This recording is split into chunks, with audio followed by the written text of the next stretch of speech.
எல்லாருக்கும் வணக்கம். Good morning. எல்லாருடைய ஃபேஸ்ல ஏதோ ஒன்று பிரைட்டா தெரியற மாதிரி இருக்கு. என்ன ரீசன்? இன்னைக்கு என்ன special? Teachers day. Teachers day என்ன?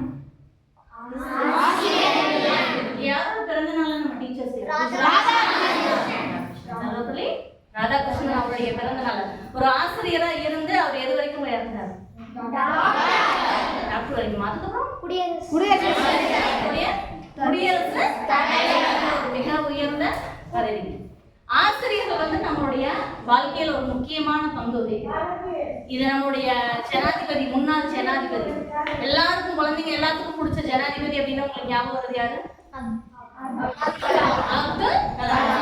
நானே சொல்ல, நீங்களே தானே சொன்னீங்க எல்லா குழந்தைங்களுக்கும் பிடிச்ச ஜனாதிபதி யாரு? அவரை பார்த்து கேட்குறாங்க, யார் வந்து எல்லாத்துக்கும் வந்து நீங்க ஒரு இன்ஸ்பிரேஷனா இருக்கணும், உங்களை பார்த்து எல்லாருமே உங்களை மாதிரி ஆகணும்னு ஆசைப்படுறோம், நீங்க உங்களுக்கு வந்து இன்ஸ்பிரேஷனா இருந்தது, உங்களை இந்த அளவுக்கு உயர்வான பதவிக்கு வரணும்னு சொல்லி உங்களை தூண்டி விட்டது யாருன்னு கேட்குறாங்க அப்துல் கலாம் பார்த்து. அதுக்கு அவர் என்ன தெரியுமா சொன்னாரு? எனக்கு 10 வயசு இருக்கும்போது எனக்கு வந்து சயின்ஸ் டீச்சர் இருந்தார். அவருடைய பேர் வந்து சிவ சுப்பிரமணியம் ஐயர்னு சொல்லி. அவர் ஒரு நாள் கிளாஸ் எடுத்தார்.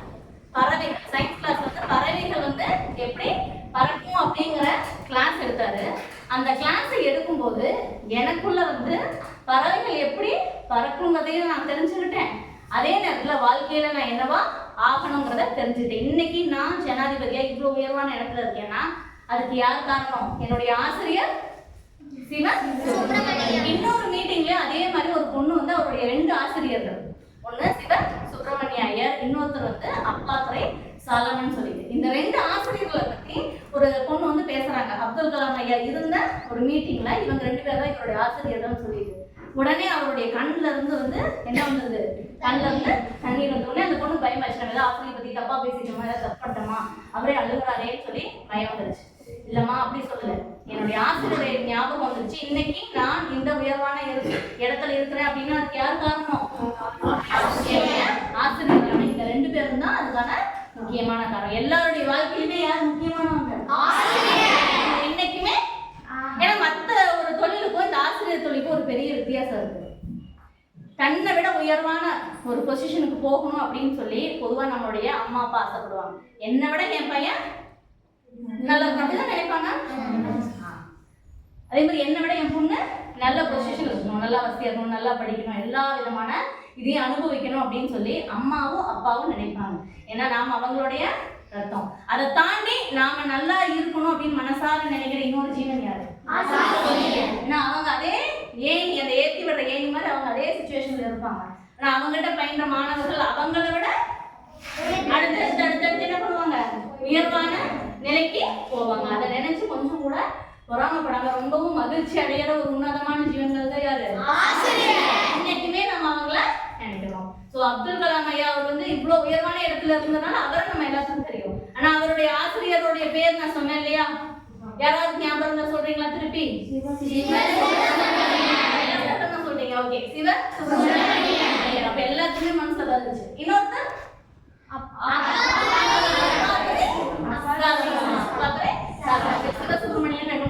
எல்லாத்துக்கும் மைண்ட்ல ரெஜிஸ்டர் ஆயிடுச்சு. இனிமே அப்துல் கலாம் அவருடைய ஆசிரியரை பத்தி கேட்டா நீங்களும் சொல்லிருவீங்களா? எல்லாருமே உயர்வான இடத்துல இருக்கிறவங்க நமக்கு தெரியும். ஆனா அதுக்கு பின்னாடி எத்தனையோ பேர் இருப்பாங்க. கண்டிப்பா அதுல யாருடைய ரோல் இருக்கும்? டீச்சர்ஸ். அவங்க என்னைக்குமே நம்ம என்ன பண்ணணும்? என்னைக்குமே அவங்களுடைய தியாகங்கள் வந்து பெருசா வெளியில நிறைய நேரத்துல தெரியாம போறதுக்கான வைக்கல். ஸோ உங்களுடைய டீச்சர்ஸ் எல்லாத்தையுமே நினைச்சுக்கணும். நம்ம எவ்வளவு உயர்வான இடத்துக்கு போனாலும் சரி, உங்களுக்கு இவ்வளவு நாள் லைஃப்ல நீங்க நிறைய பேரோட பழகி இருக்கீங்க இல்லையா? உங்களுக்கு பிடிச்ச டீச்சர் பேர் சொல்லுங்க பாப்போம். சின்ன வயசுல எத்தனையோ டீச்சர்ஸ் உங்களுக்கு கிளாஸ் எடுத்திருப்பாங்கல்ல, அதுல உங்க மனசுக்கு பிடிச்ச ஒரு டீச்சரோட name? English miss. English miss. பத்தி சப்ஜெக்ட் தான் ஞாபகம் இருக்கு. ஓகே சரி, அவங்க மிஸ்ஸோட பேர் கூட மறந்துருச்சானா அவங்க எடுத்த பாடம் ஞாபகம் இருக்கிறனால என்னன்னு சொல்றாங்க? English miss. சரி, இன்னைக்கு நான் பேச போற தலைப்பு என்னன்னா born to win. இந்த வார்த்தைக்கு யாராவது அர்த்தம் சொல்ல முடியுமா? born to, கை தூக்குங்க, நான் சொல்றேன். அவங்க மிஸ் நம்ம பிறந்தது வந்துட்டு ஜெயிக்கணும்னு அவசரம். Very good.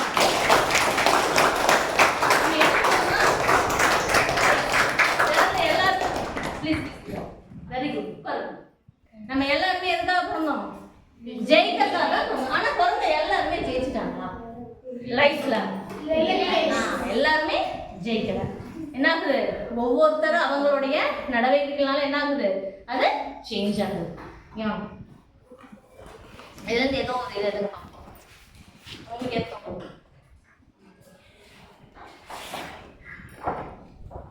இவரோட பேர் இவர் யாரு? Neil Armstrong. சரி, இவர் எல்லாத்துக்கும் தெரியும். இவர் தெரியாதவங்க யாராவது இருக்கீங்க? இவர் யாரு? நிலவுல முதல்ல வந்து காலடி எடுத்து வச்சவர் தான் என்ன? Neil Armstrong. ஃபர்ஸ்ட் இவங்க போன விண்கலத்துல வந்து இவர் வந்து முதன்மை விமானி கிடையாது. இன்னொருத்தர் தான் வந்து முதன்மை விமானியா போறாங்க. அந்த விண்கலத்துல மேல போறாங்க. மேல போய் நாங்க வந்து நிலவை ரீச் பண்ணிட்டோம் அப்படின்னு சொல்லும் போது அங்க இருந்து என்ன வருது? கீழே வந்து பூமியில இருந்து அவங்களுக்கு ஒரு சிக்னல் மாதிரி கொடுக்குறாங்க. நீங்க ஃபர்ஸ்ட் இறங்கலாம்னு சொல்லிட்டு அந்த முதன்மை விமானி இன்னொருத்தர் இல்லையா, அவருக்கு உத்தரவு கொடுக்குறாங்க, நீங்க இறங்கலாம், நிலவுல காலடி வைக்கலான்னு. அவர் ஒரு செகண்ட் என்ன பண்றாரு? யோசிக்கிறாரு. இது புது இடமா இருக்கு, நம்ம முதல் தடவையே வந்திருக்கோம், இது காலடி எடுத்து வச்சோம்னா ஏதாவது சுடுமா, நம்ம பொசுங்கிடுவோமா, புதக்கொழி மாதிரி உள்ள போயிருமான்னு எவ்வளோ ஒரே ஒரு செகண்ட் யார் யோசிக்கிறாரு? அந்த முதன்மை விமானி வந்து யோசிக்கிறாரு. அடுத்த உடனே கீழே வந்து கட்டளை வந்துருது. அடுத்த செகண்ட்ல நீல் ஆம்ஸ்ட்ராங், இப்போது நீங்கள் நிலவில் காலடி எடுத்து வைக்கலாம். இவர் என்ன பண்ணாரு? கொஞ்சம் கூட யோசிக்காம என்ன பண்ணிட்டாரு? அந்த ஃபர்ஸ்ட் காலடி எடுத்து வச்சாரு. அதனாலதான் இன்னைக்கும் நம்ம நிலவுல முதல் காலடி எடுத்து வச்சதுன்னு யார் பேரை சொல்றோம்? சரி, நீல் ஆம்ஸ்ட்ராங் வந்து 2வது விமானி தான். முதன்மை விமானியா போனவருடைய பேர் யாருக்கா தெரியுமா? இந்த கிளாஸ்ல யாருக்காவது? இன்னொருத்தர் தானே முதன்மை விமானின்னு சொன்னேன். விண்கலத்துல ஃபர்ஸ்ட் போனது. அவருடைய பேர் யாருக்கா தெரியுமா? யாருக்குமே தெரியாது. கிட்டத்தட்ட அவருடைய பேர் வந்து ஆல்ட்ரின். 2 பேருமே தான் போனாங்க. 2 பேருடைய முயற்சி ஈக்குவலா. இன்னும் சொல்லணும்னா வாய்ப்பு கடவுள் யாரு கொடுத்தாங்க? ஆல்ட்ரினுக்கு தான் கிடைச்சது. முதன்மை விமானி அதுல நிலவுல சரித்திரத்துல இடம் பிடிக்கிறதுக்கான வாய்ப்பு கிடைச்சது. ஆனா அவர் அதை என்ன பண்ணல? ஏன் பயன்படுத்தல? சின்ன தயக்கம். அதே மாதிரிதான் வாழ்க்கையில நமக்கு நம்ம முன்னேறதுக்கான நிறைய வாய்ப்புகள் நமக்கு கிடைக்கும். நம்ம யோசிச்சு தயங்கணும் அப்படின்னு அந்த வாய்ப்பு நம்ம கையை விட்டு நம்ம ஃபர்ஸ்ட் எப்பவுமே என்ன பண்ணணும்? வாய்ப்புகள் வரும்போது இந்த மாதிரி சொல்றோம் இல்லையா? இந்த கருத்துல என்னைக்குமே என்ன பண்ணும்? உங்களுடைய மனசு வச்சுக்கணும். அப்போ வாய்ப்புன்னு ஒன்று வந்ததுன்னா இது சரியா தப்பான ஒரு நிமிஷம் முடிவு எடுத்து டக்குன்னு அந்த வாய்ப்பை என்ன பண்ணும்? ஒரு டிராயிங் காம்படிஷன் அனௌன்ஸ் பண்றாங்க, உங்களுக்கு நல்லா வரைய தெரியும், உடனே பேர் கொடுக்கணுமா இல்லை கொடுக்க கூடாது? கவிதை போட்டி ஒன்று வருது, ஒரு விளையாட்டு போட்டி ஒன்று வருது. நம்ம வெறும் படிப்பு மட்டும் நமக்கு போதுமா? ஒரு ஆல்ரவுண்டரா என்னைக்குமே நம்மளுடைய வாழ்க்கையில இருக்கணும். படிப்புங்கிறது வந்து வாழ்க்கையோட ஒரு பகுதி தான். அது மட்டும் நம்ம என்னைக்குமே ஜெயிக்கிறது பத்தாது. அதோட சேர்ந்து நம்ம என்னவா இருக்கணும்? ஒரு பெரிய ஆல்ரவுண்டரா இருக்கணும். நீங்க லைஃப்ல பேர் அந்த எல்லாத்தையுமே கேட்டு பாருங்களேன். உங்களுக்கு பிடிச்ச வாழ்க்கை எதுன்னு கேட்டா எல்லாரும் எதை சொல்லுவாங்க? School days. ஆமாவா இல்லையா? எல்லாத்துக்குமே பிடிச்ச லைஃப் ஸ்கூல் டேஸ். திரும்பி வரணும்னு யார் வேணாலும் கேட்டு பாருங்க. உடனே சொல்ற விஷயம் வந்து நான் என்னுடைய பள்ளி பருவம், யார் கல்லூரி பருவம் கூட 2ஆம் பட்சமா தான் சொல்லுவாங்க. ஸ்கூல் டேஸ்ங்கிறது ஒரு பொக்கிஷன் மாதிரி. அதை நம்ம எல்லாருமே என்ன பண்ணணும்? ரசிச்சு இந்த விஷயத்த நம்ம யூஸ் பண்ணிக்கணும். இப்போ நீல் ஆம்ஸ்ட்ராங்கோடைய கதையிலிருந்து என்ன தெரிஞ்சுக்கிட்டீங்க அப்படின்னு யாராவது ஒருத்தர் கை தூக்குங்க, அவங்க வந்து பதில் சொல்லுவீங்க. நீல் ஆம்ஸ்ட்ராங்கோடைய இதை சொன்னேன் இல்லையா, அவர் என்ன பண்ணாருன்னு, அதுல இருந்து நான் இதை தெரிஞ்சுக்கிட்டேன் அப்படின்னு யாராவது ஒருத்தர் சொல்லுங்க பார்ப்போம். சொல்லுங்க. மிஸ், ஒரு வாய்ப்பு வந்து அதை சட்டுன்னு விட்டு பயன்படுத்திக்கலாம். Very good. ஒரு வாய்ப்பு நானே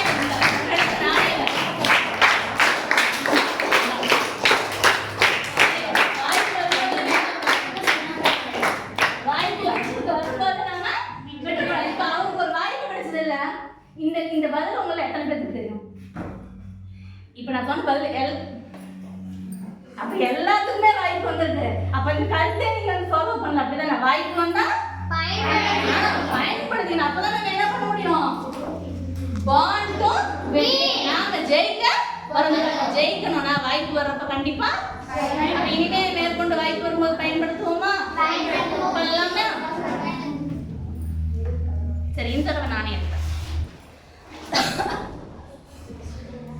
இவரையும் யாரும் தெரியும். அவர் யாரும் தெரிஞ்சதுப்பா, இவர் யாருன்னே தெரியல. இவரோட பேர் வந்து டைரன் போகஸ். இவர் வந்து ஒரு பேஸ்கெட் பால் பிளேயர்.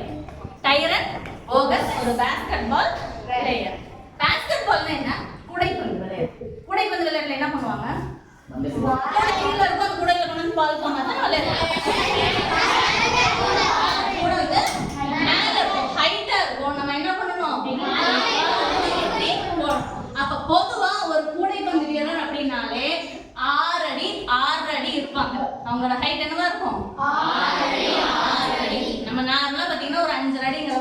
நம்முடைய நார்மல் ஹைட்டு கொஞ்சம் பேர் ஆல்ரெடி இருக்காங்க. ஆனால் கூடைப்பந்து விளையாட்டில் வந்து நம்ம நல்லா பெரிய அளவு வரணும்னா நம்மளுடைய ஹைட்டு அதிகமாக இருக்கணும்.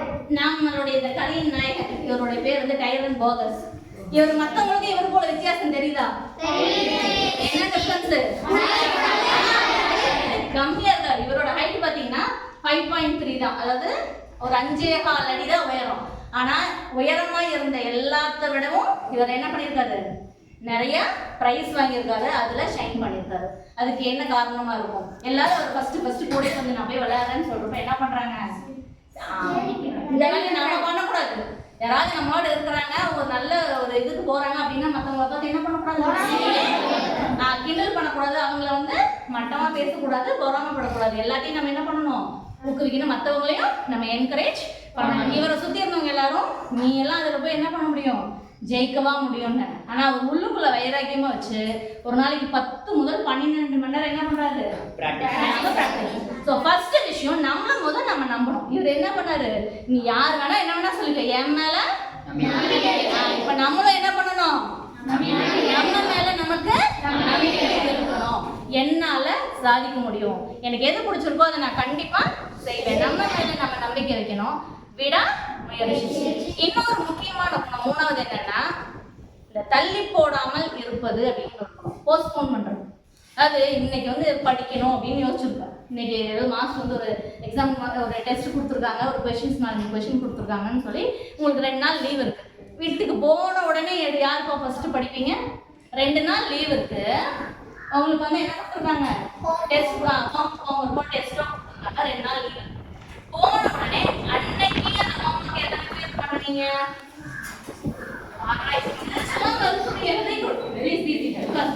இப்போ எல்லாரும் போன அன்னைக்கு ஹோம்ஒர்க் முடிச்சிருவீங்க, அப்புறமா 2 நாள் சேலை இருப்பீங்களா? அப்படியா? ரொம்ப நல்ல பிள்ளைங்க இருக்கீங்க. சரி, இந்த தள்ளி போற குணம் புக்கை எடுத்தோடனே யாராவது அப்பதான் வந்து ஃபோன் பண்ணுவாங்க, தம்பி வரையா, எல்லாம் கிரிக்கெட் மேட்ச் நடக்கலாமா, நம்ம ஹோம்ஒர்க் தான் வந்து பண்ணிக்கலாம், அப்புறம் ஒரு பாட்டு கேட்கலாம், செல்போன் எடுத்து கொஞ்ச நேரம் பார்க்கலாம், டிவி இதெல்லாம் நடக்குதா இல்லை நடக்கிறதே இல்லையா? நடக்குதுங்க. ஏன் நடக்குது? நாம ஜெயிக்கல, நம்ம பேச்சு யாரையும் கேட்க மாட்டேங்கிறோம், நம்மளே கேட்க மாட்டேங்கிறோம். ஆமா, படிக்கணும். இப்ப நம்ம என்ன பண்ணணும், படிக்கணும்னு உள்ளுக்கு ஒரு மனசு சொல்லும், டேய் உட்காந்து ஒழுங்கா படுறா எழுதுறான்னு ஒரு மனசு சொல்லுதா? ஆனா நம்ம பேச்சு நான் என்ன பண்றது இல்ல, என் பேச்சு நானே ஆமா கேட்கறது இல்ல. உடனே அந்த குணத்தை தள்ளி போடணும். இவர் எதையுமே என்ன பண்ணல, தள்ளி போடல. சோ இவருடைய ஹைட் வந்து மத்த எல்லாத்தோடையும் கம்மியா இருந்தாலும் இவரோட தன்னம்பிக்கை இவருக்கு எக்ஸ்ட்ராவா ஒரு ஹைட்டை கொடுத்துருச்சு. இன்னொரு அடி உயரத்தை எது கொடுத்தது, தன்னம்பிக்கை. 2வது வந்து விடாமுயற்சி. அவர் எதையுமே என்ன பண்ணல, ஒரு நாளைக்கு 10 மணி நேரத்துல இருந்து 12 மணி நேரம் வரைக்கும் வேலை செய்யறதுக்கு அவர் கொஞ்சம் கூட தயங்கவே இல்லை. எதையுமே போஸ்ட்போன் பண்ணல. அவருடைய மொத்த கவனம் எதுலதான் இருந்தது, இந்த விளையாட்டின் மேல இருந்ததுனால இன்னைக்கு அந்த துறையில அவர் என்ன பண்ணியிருக்காரு, அந்த துறையில சாதிச்சு அவர் வந்து ஃபர்ஸ்ட் பொசிஷன் வந்திருக்காரு. நம்ம வந்து ஆக்சுவலா அப்துல் கலாம் ஐயாவை பத்தி பார்த்தோம் இல்லையா, அவர் வந்து இன்னொரு ஸ்டோரி சொல்றாரு.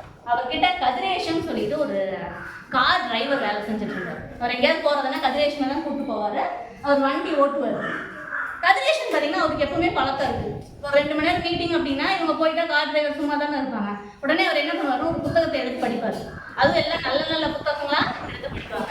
இப்போ நான் பேசுறவர் யாரை பத்தி, கதிரேஷன் ஒரு டிரைவரை பத்தி. அவர் யாருக்கு டிரைவரா இருந்தாரு, ஐயாக்கு டிரைவரா இருந்தாரு. இவர் வந்து கேட்கிறாரு, இவர் வந்து வண்டியை ரொம்ப பார்த்துட்டு கேட்கிறாரு, எப்ப பாரு நீ வந்து புத்தகமே படிச்சுட்டு இருக்கியே, என்ன காரணம்? எனக்கு புத்தகம் படிக்கிறதுனா ரொம்ப பிடிக்கும். சார் நீ என்ன வரைக்கும் படிச்சிருக்கேன் அப்படின்னு கேட்டோன்னே அவர் சொல்றாரு, நான் 10வது வரைக்கும் படிச்சிருக்கேன். எவ்வளோ? 10வது வரைக்கும் படிச்சிருக்கேன் அப்படின்னு சொல்லி சொல்றாரு. கேட்டுட்டு நீ ஏன் மேற்கொண்டு படிக்கூடாதுன்னு, குடும்பம் குழந்தை எல்லாம் பிறந்தாச்சு, இனிமே நான் எங்க போய் படிக்கிறது, இல்லை பரவாயில்ல படின்னு சொல்லிட்டு அதுக்கப்புறம் அவர் வந்து 12th படிக்கிறாரு, பிஏ படிக்கிறாரு, எம்ஏ படிக்கிறாரு, அதோட முடியல எம்ஃபில் படிக்கிறாரு. எல்லாமே அப்துல் கலாம் ஐயா வந்து என்கரேஜ் பண்ண ஒவ்வொரு டிகிரியும் படிக்கிறாரு. கடைசியில் பார்த்தீங்கன்னா பொலிட்டிக்கல் சயின்ஸ், அதாவது அரசியல் அறிவு, அந்த இது துறையில் பார்த்தீங்கன்னா பிஹெச்டியே முடிக்கிறாரு. யாரு? ஆமா. இப்போ வந்து மதுரை பக்கத்துல மேலூர் அப்படிங்கிற ஊர்ல கவர்மெண்ட் காலேஜ்ல அவர் ப்ரொஃபஸரா இருக்காரு. அவர் நினைச்சிருந்தா கடைசி வரைக்கும் டிரைவராகவே இருக்கலாம் இல்லையா? ஆனா அந்த படிப்புங்கிறது என்னைக்குமே நமக்கு தேவை. தேவை. அந்த வயசுலயே, அதாவது கல்யாணம் பண்ணதுக்கு அப்புறம் கூட படிப்பு அவர் கைவிடலைங்கிறப்ப உங்களுக்கு படிப்புங்கிறத தேவை இல்லையா? எவ்வளோ முக்கியமா இன்னைக்கு வந்து படின்னு யாராவது சொன்னா அது நமக்கு ரொம்ப கஷ்டமா இருக்க மாதிரி இருக்கா? கொஞ்சம் கஷ்டமா இருந்தா இன்னைக்கு படிக்கிறதுங்கிறது நமக்கு சொல்லலாம். ஆனா அந்த படிப்பு எல்லாத்துக்கும் கிடைச்ச என்ன ஒரு பெரிய ஆயுதம். ஒரு கதிரேஷன் வந்து ஒரு டிரைவரா இருக்க வேண்டிய கதிரேஷன் இன்னைக்கு ஒரு கவர்மெண்ட் காலேஜ்ல ப்ரொஃபஸராகவும் லெக்சராகவும் உயரிய இடத்துக்கு அவர் போயிருக்காருன்னா அவர் நம்மள ஒருத்தர் தானே. டிரைவரா இருக்காங்க நம்மள இருக்கக்கூடிய நம்மோட இருந்த சாதாரணமா இருந்த ஒருத்தர் வந்து இவ்வளவு உயரிய நிலைமைக்கு போறப்ப ஏன் நாம இந்த ஏஜ்ல என்ன ஆகும்னா நமக்கு வேற டீவியேஷன்ஸ் எல்லாம் நிறைய வருது. நம்மளுடைய கவனம் சிதறதுக்கு அந்த காலத்துல வந்து ரொம்ப கம்மியான இதுதான் இருந்தது. இன்னைக்கு நம்முடைய கவனம் படிப்புல நம்முடைய கவனம் சிதறதுக்கு என்ன நல்ல காரணம் இருக்கு? எதனால எல்லாம் நம்ம சரியா படிக்காம இருக்கோம்? நான் சொல்றது நீங்களே சொல்லுங்க. டிவி அப்புறம் செல்லு பாக்குறதுனால. ஆனா செல்லுல நல்ல விஷயமும் இருக்கு, கரெக்டா? நம்ம நல்ல விஷயமும் இருக்கு. நாம பாட்டும் சரி, படம் வேற ஒண்ணு ரிலீஸ் ஆயிருக்குது. எங்களுக்கு தெரியல, நீங்க ரொம்ப நல்லா படிக்கிற சொல்லி உங்களுக்கு தெரியல. எல்லாத்துக்கும் இப்ப தெரிஞ்சிருக்குது. இன்னைக்கு ஒரு படம் ரிலீஸ் ஆயிருக்கு, இந்த படம் எப்படி இருக்கு, என்ன ரிவ்யூ பார்க்கணும், எல்லாமே நிறைய வேலை இருக்கு, கரெக்டா? எல்லாத்துக்குமே அப்டேட்டடா தான் இருக்கீங்க. நம்மளுடைய கவனம் சிதறதுக்கு இந்த ஏஜ்ல நமக்கு நிறைய வந்து வெளியில போனாதான் வந்து அவங்க உடைய கவனம் சிதறதுக்கு வாய்ப்பு இருக்குது. இப்ப வீட்டுக்குள்ளேயே இருந்தாலும் என்ன இருக்கு, நம்முடைய கவனம் சிதறதுக்கு. ஆக்சுவலா நீங்க வீட்டுல போய் ஒரு 4-5 பேர் சேர்ந்து ஓடியாடி விளையாடுனீங்கன்னா அது ரொம்ப நல்ல விஷயம். விளையாடுவீங்களா? அது ரொம்ப பிடிக்குமா? Very good. இப்போ ஒரு கிரிக்கெட் விளையாடுறதுன்னா எங்க விளையாடணும்? கிரவுண்ட்ல இறங்கி அடிக்கணும். அதை விட்டுட்டு இப்படியே போன்ல பண்ணிட்டு இருந்தா கடைசியில் என்ன ஆகும்? போனுல ஸ்மார்ட் போன் இது தேஞ்சிரும், கரண்ட் ரைட்டிங் தேஞ்சிரும், போனோட இது முடிஞ்சிடும், கடைசியில நம்மளோட கண் பார்வை இதாயிரும். யூஸ் பண்ணணும் மொபைல. ஆனா அதுக்காக பிசிக்கலா நம்ம எப்படி இருக்கணும் என்னைக்குமே சரி கரெக்டா ஃபுட்டெல்லாம் நம்ம சாப்பிட்டோம்னா எல்லா நேரத்துல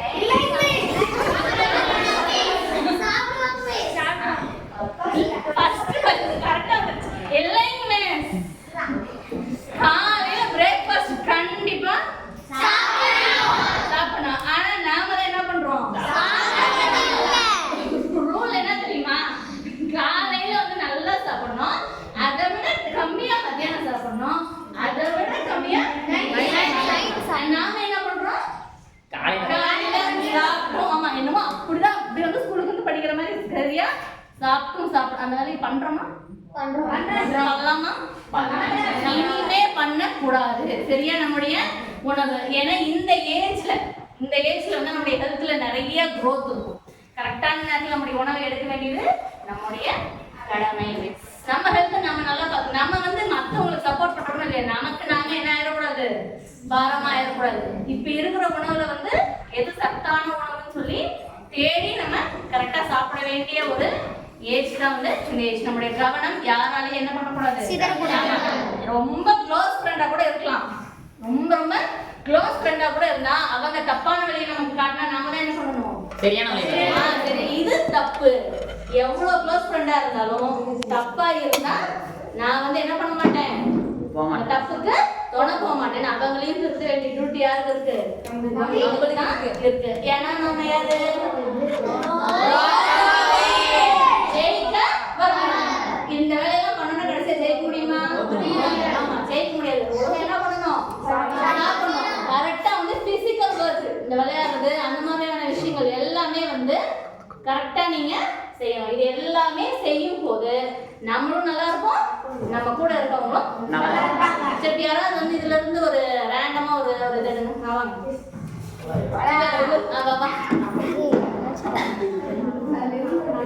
என்ன ஒரு சந்தோஷம் பாத்தீங்களா? அவங்க பேர் என்ன?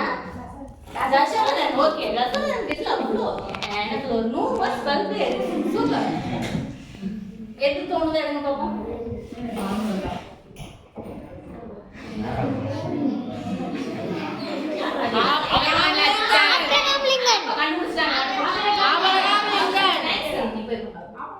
ஆப்ரஹாம் இல்லைங்க. இவர் யார் பாரு? பக்கத்து தாத்தாவா? இல்ல. மாமாவா? இல்ல. அப்ப யாரு இவர்? யாரு? இவர் பேர் கேள்விப்பட்டிருக்கோமா? அவர்கிட்ட இவர் யார்? மிஸ் சொல்லுங்க மிஸ். இவர் மிஸ்ஸா? இல்ல. மிஸ் மக்களாட்சி கொண்டு வந்தவங்க. மக்களாட்சி என்ன கொண்டு வந்தாரு?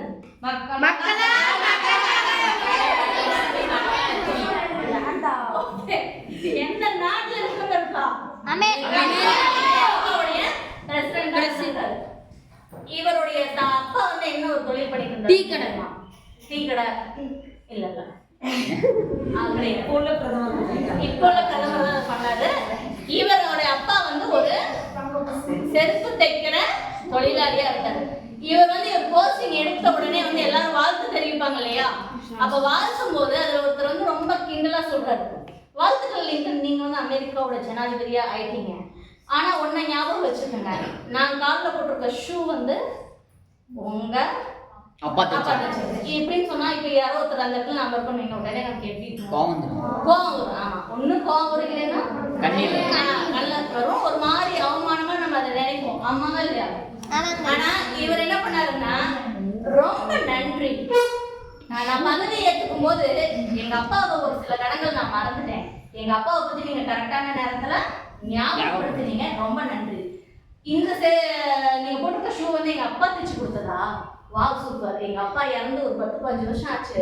அவர் இறந்த பிறகும் இத்தனை வருஷம் இந்த ஷூ இருந்திருக்கு அப்படின்னா அவர் எவ்வளவு பெரிய தொழிலாளி, அவருடைய தொழில்ல அவரு எவ்வளவு சிறப்பானவரா இருந்திருக்காரு அப்படிங்கிறது தெரியும். அதே மாதிரி உங்களோட ஷூல எந்த பிரச்சனையும் வராது. ஏதாவது பிரச்சனை வந்தா ஏன்ட்டு எடுத்துக்கோங்க, நான் தைச்சு தர்றேன். எங்க அப்பா வந்து எனக்கு ஷூ தைக்கவும் சொல்லி கொடுத்துருக்காரு, நாட்டை ஆளவும் சொல்லி சொன்னாரு. சிரிச்சுக்கிட்டே நம்ம வாழ்க்கையில யாராவது நம்மளுடைய நிலைமையை வந்து அவமானப்படுத்துற மாதிரி சொன்னா அதை சிரிச்சுக்கிட்டே எதிர்கொள்ளக்கூடிய பக்குவம் நமக்கு வேணும். இத சொல்லி கொடுத்தது யாரு? இவர் உடனே எல்லாம் ஜெயிக்கலப்பா, இவரும் வாழ்க்கையில ஜெயிச்சிருக்காரு. ஆனா வாழ்க்கையில சின்ன வயசுல நிறைய வறுமை, அவங்களுடைய திருமண வாழ்க்கையிலுமே என்ன, அவர் வந்து தோல்விதான் அடைஞ்சாரு. தொழிலையும் நஷ்டம், ஒரு 2 தடவை 3 தடவை வேற தொழில், இந்த அரசியலுக்குள்ள வரும்போது நஷ்டம், ஏகப்பட்ட தோல்விகளை அவர் சந்திச்சாலும் அவமானங்களை சந்திச்சிருந்தாலும் அவர் கடைசி என்ன இருக்காரு? வின் பண்ணிட்டாரு. அதனால இன்னைக்கு இந்த கிளாஸ் ரூம்ல என்ன பண்ணிருக்கோம், அவரோட போட்டோ வச்சு நாம பேசிட்டு இருக்கோம். இதே மாதிரி ஒரு 10 வருஷம் கழிச்சு இன்னொரு கிளாஸ் ரூம்ல உங்களோட போட்டோ இருக்குமா? இருக்குமா? அதுக்கு என்ன பண்ணணும்? அது மட்டும் போதுமா? பத்தாது. நிறைய ஆப்ஷன்ஸ் இருக்கு.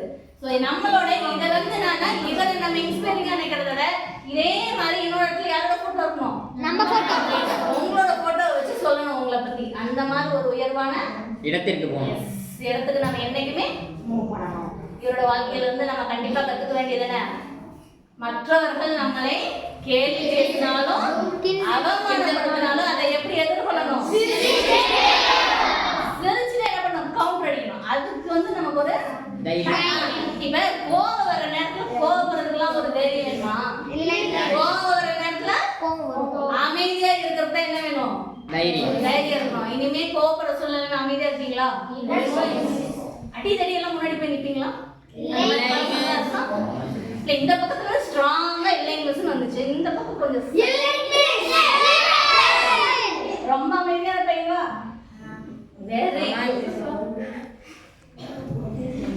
சரி, இப்போ உங்க எல்லாத்துக்கும் அந்தந்த இந்த ஃப்ரண்ட்ல 2 டெஸ்க்குக்கும் இந்த ஃப்ரண்ட்ல இருக்கிற 2 டெஸ்க்கும் ஒரு சின்ன டாஸ்க். உங்களுக்குள்ள வந்து நீங்க அந்த டீமா வந்து டிஸ்கஸ் பண்ணிட்டு எனக்கு வந்து ஒரு இது சொல்லணும். இல்ல நீங்க 3 பேரு, அவங்க 3. ஆமா, நீங்க 3 பேரு, நீங்க 4 பேரு, ஒண்ணு இல்ல இல்ல ஓகே. அந்தந்த டெஸ்க் எல்லா டெஸ்க்ல இருக்கவங்களுமே அந்தந்த டெஸ்க்குள்ள டிஸ்கஸ் பண்ணுங்க. யாராவது ஒருத்தர் தான் எந்திரிச்சு எனக்கு பதில் சொல்லணும். என்ன உங்களுக்கு என்ன டாஸ்க் அப்படின்னு, இது உங்களுக்கு டைம் வந்து ஒரு 2 மினிட்ஸ் டைம் தரேன். உங்களுக்கு டிஸ்கஸ் பண்ணுவோம். அமைதியா கூடாது இந்த நேரத்துல வந்து. ஆமா, டிஸ்கஸ் பண்ணணும். என்ன சரி உங்களுக்கு என்ன பேசணும் அப்படின்னா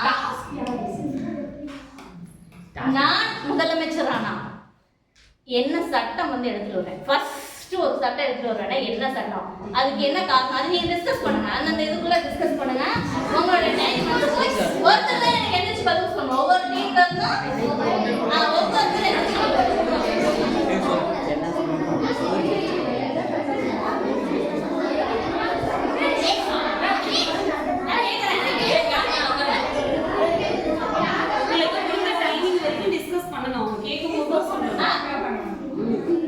சரி, உங்களுக்கு 2 நிமிஷம் கூட வேண்டாம்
நீங்க எப்ப பேசும்போது ஹாய் சொன்னா நீங்க என்ன சொல்லணும்? ஹாய் இந்த சவுண்ட் போது பில்டிங் இருக்கும். ஓகேவா? சரி, எல்லாமே பயங்கர பிரில்லியண்டா இருக்கீங்க. நம்ம 2 நிமிஷம் 30 செகண்ட்ல நீங்க என்ன பண்ணணும்ங்கறத முடிவு பண்ணிட்டீங்க. இந்த கடைசி 2 பெஞ்ச் வந்து எனக்கு வந்து ரொம்ப ஆதரவு அதிகமாச்சு. நான் தான் ஃபர்ஸ்ட் சொல்வேன்னு சொல்லிட்டு. அதனால அந்த டெஸ்க் வந்து யார் என்ன டிசைட் பண்ணிருக்கீங்கன்னு பாப்போம். லாஸ்ட் டெஸ்க் கல்வி திட்டமா, அதுல என்ன கொண்டு வரீங்க? கல்வி திட்டத்துல என்ன கொண்டு வரீங்க? கல்வி சம்பந்தமான திட்டம் தான் உங்களுடைய முதல் இதா இருக்குன்னு சொல்றீங்க, அப்படிதானே? அதுல என்ன பண்ணலாம்னு யோசிச்சிருக்கீங்களா? சரி, ஓகே, வெரி குட். உட்காருங்க. அடுத்து யாராவது ஒருத்தர் தான் எந்திரிக்க, அது நீங்களே முடிவு பண்ணிக்கங்க.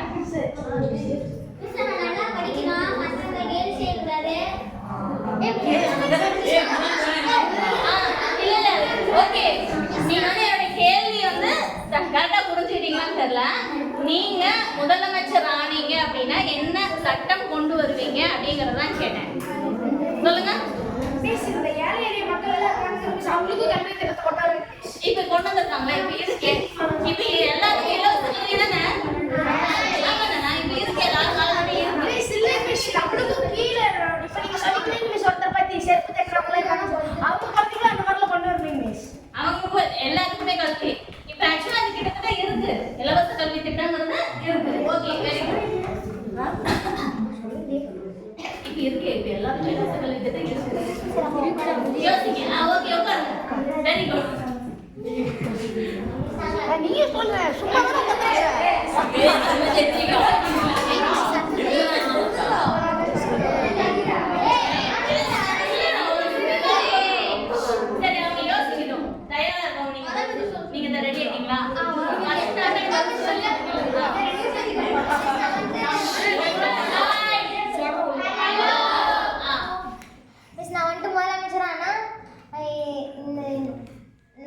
தமிழ்நாட்டில் வந்துட்டு யாருக்குமே நல்லது செய்வீங்க மிஸ். தமிழ்நாட்டுக்கு அப்புறம் யாருங்களுக்கெல்லாம் ஹெல்ப் செய்வீங்க மிஸ். சட்டம் தான் கொண்டு அந்த நல்லது எந்த நல்லது, ஏதோ ஒரு நல்லது யோசிங்க. யோசிக்கலாம்.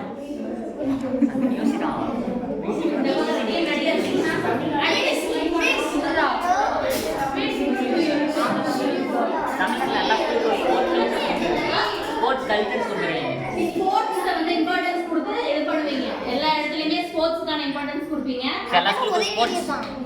இது ஒரு நல்ல விஷயம். ஏன்னா நம்ம ஸ்டடீஸ்க்கு படிக்க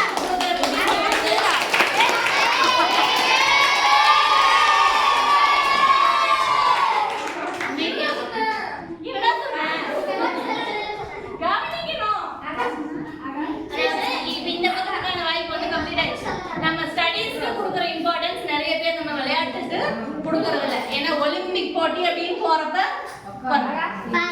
அதுல வந்து நம்மளுடைய இதெல்லாமே இந்த ரெடியா இருக்கீங்களா? நீங்க சொல்லுங்க, யார் ரெடியா கை தூக்குறீங்கன்னு சொல்லுங்க. டிஸ்கஷன் நீங்க பயங்கர பெரிய திட்டமா இருக்க மாட்டோம். சரிங்க, இப்ப 5 வரைக்கும் சொல்லுங்க, அவ்வளவுதான் வாய்ப்பு. அதுக்குள்ள சொல்லணும்னா என்னன்னு சொல்லுங்க, இல்லைன்னா வாய்ப்பு கிடையாது. ஹாய், இது சத்தம் போடுறதுக்கான சிம்பிள் கிடையாது, அமைதியா இருக்க வேண்டியதுக்கான சிம்பிள். ஓகே, நம்ம வந்து அமைதியா இருக்கணும். அப்பதான் வந்து நம்ம சொல்ல வர கருத்து எல்லாத்துக்குமே போய் சேரும். கத்திட்டு ஏதாவது கேட்குமா? சொல்லுங்க.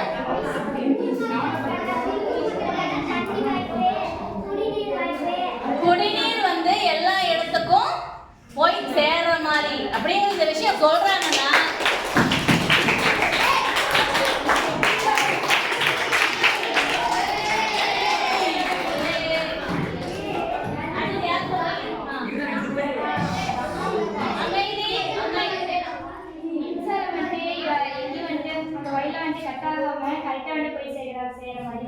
எப்படி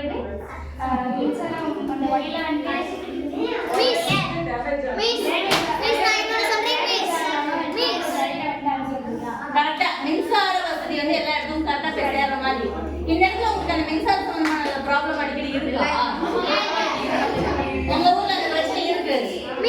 உங்க ஊரை பத்தி நீங்க யோசிச்சதுக்காக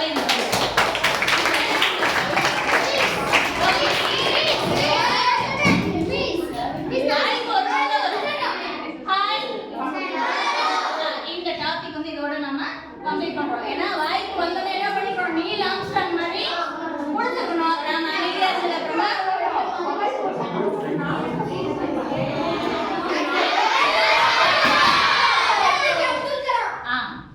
இதுதான் தெளிவா இருக்கு. Okay, very good. சரி, இவருடைய இவரை பத்தி ஏற்கனவே நம்ம நிறைய பார்த்துருவோம் இல்லையா? ஏபிஜே அப்துல் கலாம். நாம எல்லாமே என்னன்னு சொன்னேன், born to win. எல்லாருமே நாம ஜெயிக்க பிறந்தவங்க. ஓகேவா? நம்ம எல்லாத்துக்கும் ஒரு கனவு இருக்கு. எல்லாத்தையும் கனவு காண சொன்னது யாரு? சொன்னார்ல, கனவு காணுங்கள் அப்படின்னு நமக்கு சொன்னது யாரு? இவருக்கும் ஒரு கனவு இருந்தது. இவருடைய கனவு என்ன?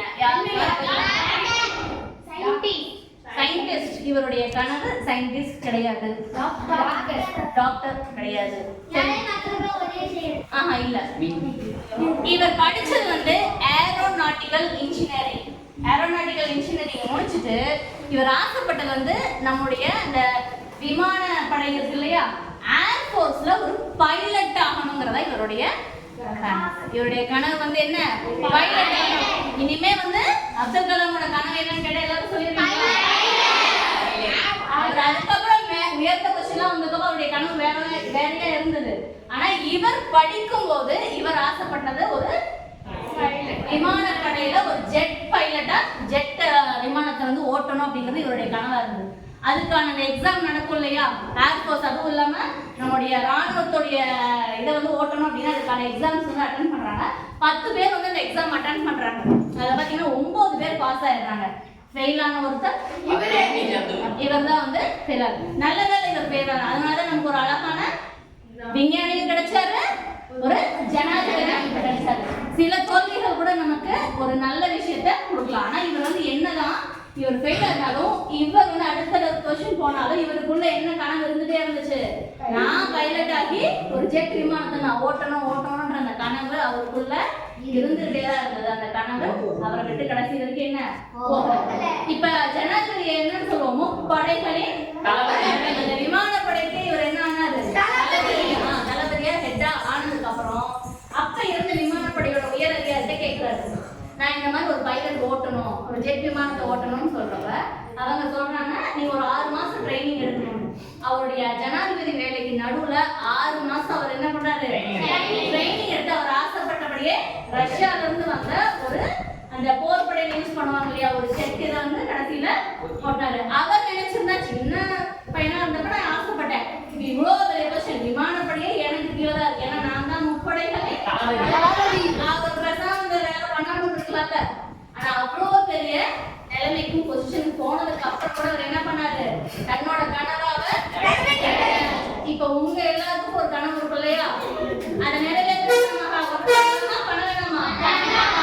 ஃபர்ஸ்ட் நமக்கு என்ன வேணும்? கனவு வேணும். நமக்குன்னு சொல்லிட்டு ஒரு லட்சியம் இருக்கணும். அப்பதான் நம்ம என்ன பண்ண முடியும்? நம்ம எல்லாருமே நம்ம ஜெயிக்கணும் அப்படின்னா கண்டிப்பா நம்ம எல்லாத்துக்குள்ளேயும் ஒரு கனவு அப்படிங்கிறது கண்டிப்பா இருக்கணும். சரி, இதுவரையும் பார்த்தோம் இல்லையா? ஜஸ்ட் சின்னதா ஒரு வீக்கா இவருடைய வாழ்க்கையில இருந்து நம்ம கத்துக்கிட்டது, ஒரு நிமிஷம் வாய்ப்பு வரப்ப என்ன பண்ணக்கூடாது? விட்டுறக்கூடாது. நம்ம மேல நாம முதல் தன்னம்பிக்கை இருக்கணும், விடாமுயற்சி இருக்கணும். எதையுமே நம்ம வாழ்க்கையில தள்ளி போட கூடாது. யார் நம்மை அவமானப்படுத்தினாலும் அப்ப எல்லாத்துக்குமே தெரியுது நம்முடைய கனவை எந்த ஒரு சூழ்நிலையும் நிறைவேற்றற்கான முயற்சியை நாம கைவிட கூடாது. இவங்களையும் தெரியலையே, அங்கேயே போட்டிருக்கு. இவங்க யாரு? இவங்களும் விளையாட்டுத்துறையை சேர்ந்தவங்க தான். ஒரு ட்ரையத்தலான் வீராங்கனை. அது இந்த ட்ரை அப்படின்னாலே என்ன அர்த்தம்? 3ன்னு அர்த்தம். இவங்க தடகள இதுல வந்து 3 போட்டியில விளையாடணும். ஃபர்ஸ்ட் வந்து ரன்னிங், அதுக்கப்புறம் வந்து இந்த ஸ்விம்மிங், அப்புறம் வந்து சைக்கிள் ஓடணும். அதெல்லாம் ரொம்ப பக்கத்துலாம் கிடையாது. 3ஐயும் ஒரே நேரத்துல வந்து செய்யணும். அவங்க வந்து ஓடணும், அதே நேரத்துல வந்து நீச்சல் அடிக்கணும், சைக்கிள். எல்லாம் பார்த்தீங்கன்னா 30 கிலோமீட்டர், 40 கிலோமீட்டர், 100 கிலோமீட்டர் அந்த மாதிரி ஒவ்வொன்றுலையுமே டாஸ்க் இருக்கு. சரி, இவங்க ஜெயிச்சதுல என்னங்க ஆச்சரியம் இருக்கு? பயிற்சி பண்ணியிருப்பாங்க, ஜெயிச்சிருப்பாங்க, அவ்வளவுதானே. இவங்க வந்து இவங்களுக்கு ஒரு உடல்நல குறைபாடு இருந்தது. அது பேர் வந்து சிஸ்டிக் ஃபைப்ரோசிஸ். நம்ம உடம்புக்கு எனர்ஜி வேணும் அப்படின்னா கண்டிப்பா நம்ம உடம்புல என்ன இருக்கணும்? ஆக்சிஜன் இருக்கணும். தேவையான அளவு நம்ம ஆக்சிஜன் எடுத்துக்கிட்டாதான் நம்ம என்ன பண்ண முடியும்? நம்ம நார்மலா செயல்பட முடியும். இவங்களுடைய உடம்புல பாத்தீங்கன்னா நுரையீரல் வந்து எல்லாத்துக்கும் 100% வேலை செய்யும்னா இவங்களுடைய நுரையீரல், அதாவது லங்ஸ் சொல்றோம் இல்லையா, லங்ஸ் வந்து 40% தான் வேலை செய்யும். இதே ஒரு பர்சன் வந்து வேற யாருக்காவது, இவங்களை தவிர வேற யாருக்காவது இந்த உடல்நல குறைபாடு இருக்குது அப்படின்னா 25 வயசுலயே அவங்க இறந்து விடுறதுக்கான வாய்ப்பு இருக்கு. அந்த அளவுக்கு பெரிய ஒரு உடல்நல குறைபாடால இவங்க பாதிக்கப்பட்டிருந்தாங்க. ஆனா இவங்க எதுல வந்து பிரைஸ் வாங்கினாங்க? இவங்க கனடா நாட்டை சேர்ந்தவங்க. இவங்க எந்த போட்டியில பிரைஸ் வாங்கினாங்க? ட்ரையத்தலான் போட்டியில நிறைய, அது கனடால வந்து ஹால் ஆஃப் ஃபேம்னு சொல்லி இவங்களுக்கு தனி அங்கீகாரம் கொடுத்துருக்காங்க. இன்னைக்கும் இவங்களுடைய இந்த உடல்நல குறைபாடு இருக்கு. இந்த போட்டியில இன்னைக்கும் அவங்க விளையாடிட்டு இருக்காங்க. அதுல அவங்க ஜெயிச்சுட்டு இருக்காங்க. இவங்க கிட்ட வந்து ஒரு கேள்வி கேட்கறாங்க. ஏதாவது சந்தேகமா? இவங்க லீசா பென்ட்லி, இவங்க வந்து அந்த ட்ரையத்தலான் போட்டியில வந்து பெரிய வீராங்கனை. இவங்களை பார்த்து கேட்கறாங்க, எவ்வளவு பெரிய நோய் உங்ககிட்ட இருக்கே, சிஸ்டிக் ஃபைப்ரோஸ்ல பாதிக்கப்படுறீங்க, மற்றவங்களாம் நடக்கிறதுக்கே சிரமப்படுற ஒரு பொசிஷன்ல இருக்கிறப்ப உங்களால எப்படி ஜெயிக்க முடிஞ்சது அப்படின்ற கேள்வி இவங்களை பார்த்து கேட்டப்ப இவங்க என்ன தெரியுமா பதில் சொன்னாங்க? நோய் அப்படிங்கிறது எதுக்கு தான்? என்னுடைய உடலுக்கு தான் நோயே தவிர எனக்கு எந்த நோயும் கிடையாது. என்னை மீறி எந்த நோயும் என்னை எதுவும் செய்ய முடியாது. இப்ப இந்த மாதிரி சிவியரான ஹெல்த் ப்ராப்ளம் நம்மள யாருக்காவது இருக்கா? அப்ப யாராவது நம்ம ஜெயிக்கிறது தடுக்க முடியுமா? நம்ம யாரு?